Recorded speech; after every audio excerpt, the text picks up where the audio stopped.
Hi guys, here's another juicy one for you. Feelings and emotions before psychiatric medication and manic episode. So I have talked about this a bit in the past, interlaced into other films, but I thought I'd make this one kind of a bit more specific and just on this topic. So,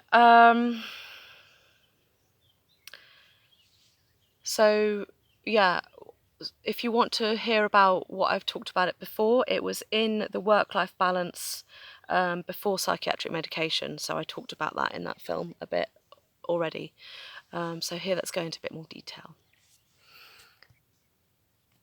So firstly, I'd like to make a comment about pondering about things, thinking about things that are in your past or imagining things in the future.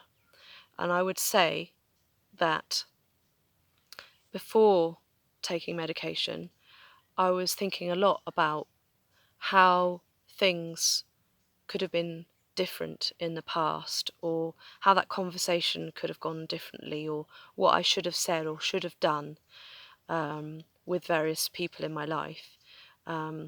Or again, thinking about the future. So, for example, next time I meet that person, I will say this. Next time I come across this kind of scenario, I'm going to do that instead. So I was always back here or over there in the future, and I think that I've spent almost no time at all in the present moment, really just being here, really focusing on my surroundings, being with that person that I was standing in front of, really talking with them, really connecting with that person. I was always in my thinking mind, just kind of over the top, speed, speed, speed. And I don't think you can see me very well here, can you? It's a bit crazy. Hang on a minute. So it's tricky, the sun is always moving. But talking about the past and the future and just being overwhelmed in the thinking mind, and that you're just kind of bogging you down so much that, I'd have long conversations after work with my husband about my day and how it didn't go to plan, and, oh, that didn't go well, what can I do next time? And so I was kind of really unsure about myself and about the people in my life. How old was I? I was 30, and I hadn't like figured stuff out at all, and um, I I would talk to my husband about things, but like I've said before, I wasn't able to really express quite how sad I was feeling, or how upset, or how angry I was feeling, or how frustrated I was feeling. And that was kind of, I suppose, suppressed. I wasn't dealing with my emotions and my feelings in the way that I should have been to be kind of mentally healthy. And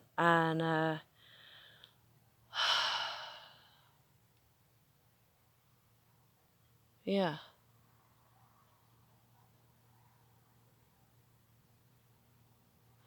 So So there would be quite a lot of times when maybe I'd cry before work with my mum in the morning because I was like exhausted and I couldn't manage my work life. I was being bullied at work with one particular woman, and uh, I couldn't see how I could move forward in my work. There was like this huge blockage. I was teaching childcare learning and development in a BTEC, and I hadn't had any training in that, so I felt like completely in the dark with that. Yes, I'd had a child, but I didn't feel like I knew how to teach it. And then I'd done so well with that small class that I had of 7 girls, that we'd done like 2 years of the lessons in 1 year. And so then the next year, I couldn't plan, and I was trying to put into place, can I do homework with them? They're girls that struggle in other subjects. Can I help them with those subjects? Can we do homework together? and the people at the school, higher up in the school, were like, no, you've got to do childcare learning and development, you can't do any other subject with them.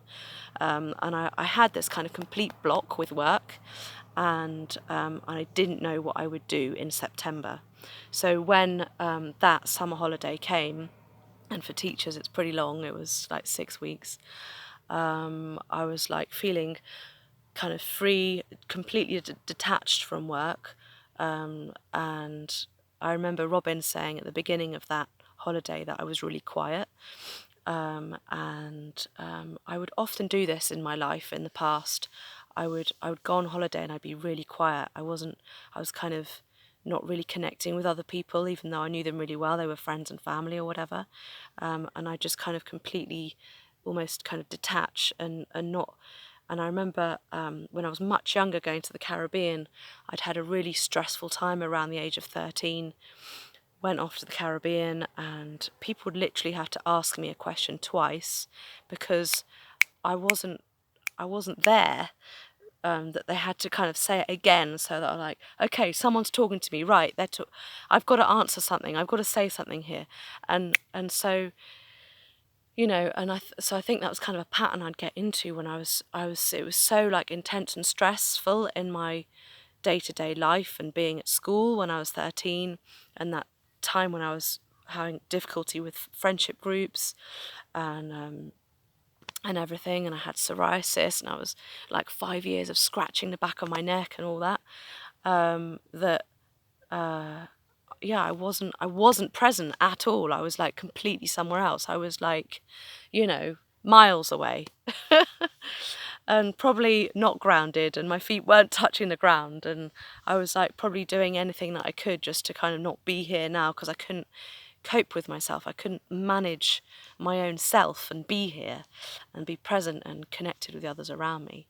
And then obviously that was when I was more on holiday and I had time to rest and kind of just kind of relax and be not on that kind of full on, what felt like a bit of a, what's it called, like the hamster wheel of life just keeps on rotating. You keep waking up, going to bed, and life is like all a bit too much.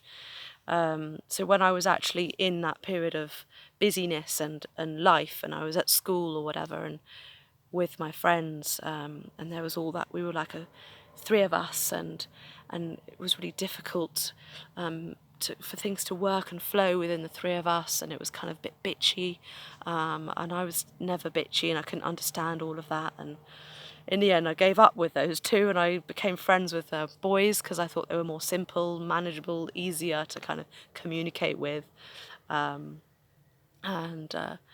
yeah, so life is a learning curve from beginning to end, I must say. And so I guess I've gone back in time there, but just before the manic episode, I guess that hamster wheel feeling was similar, and that it was all just kind of too much, and it was all going so fast, and when I compare it to how I feel now, where I've still got quite a full life. I'm doing lots of things. I'm just about squeezing in these films. But life feels slower because I'm present, and because when someone's talking to me, I'm really with them. I'm I'm really able to kind of respond in the way that I'm happy to respond, and I'm really connecting with people because I can understand I'm there with them, and I understand myself so that I can understand others in a very different way. And it's about to finish, and I have to round up. And yeah, so emotions and feelings beforehand, as you can see, I wasn't dealing with myself. I was all over the place. I was ups and downs.